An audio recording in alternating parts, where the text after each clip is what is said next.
Hello বন্ধুরা, welcome back to my DS blog channel. শুভ সোমবার। আজকে শ্রাবণ মাসের শেষ সোমবার, তাই এই শেষ সোমবারেই আমি মা চলে গেছিলাম বাবার কাছে।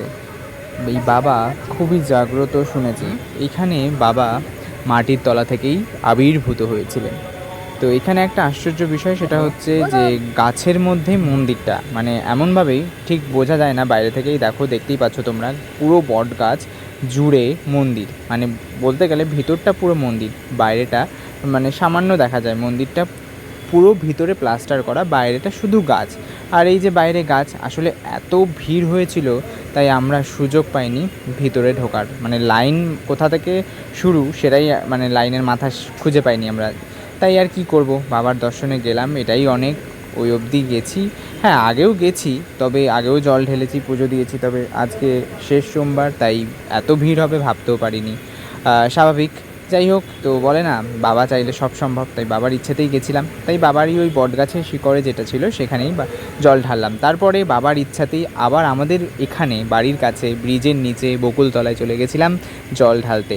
তো সেখানে সত্যি মন প্রাণ দিয়ে বাবার মাথায় জল ঢাললাম, কারণ এখানে অতটা ভিড় ছিল না, তবে শান্তিমতো জল ঢালতে পারলাম, এটাই অনেক। তবে একটা জিনিস খুব ভালো লাগলো, যে বাবার কৃপা ছিল বলেই দুই জায়গায় আমরা বাবার ভোগ প্রসাদ পেয়েছি, এত ভিড় থাকা সত্ত্বেও কোনো অসুবিধা হয়নি। মা এখানে জল ঢালছিল, আর সাথে ছিল নিত্য কাকু, বউ, কাকিমা, ও উনিও জল ঢাললেন।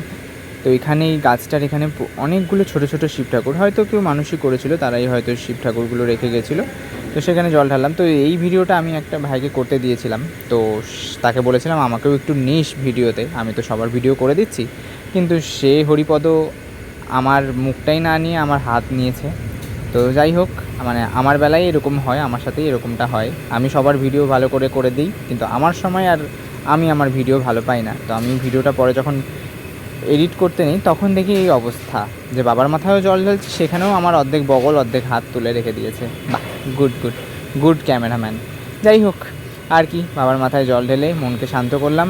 বাবাও শান্ত থাকুক, সকলকে ভালো রাখুক, সকলের মনস্কামনা পূর্ণ করুক বাবা, আর এই জগতের সকল পাপস্খলন করুক, সবাই একটু ভালো থাকুক। আর এই যে দেখুন, এই হচ্ছে বাবার ভোগ প্রসাদ। তো আমি মানে কি বলবো আর, সত্যি বলতে গেলে ভাগ্য লাগে প্রসাদ পাওয়া।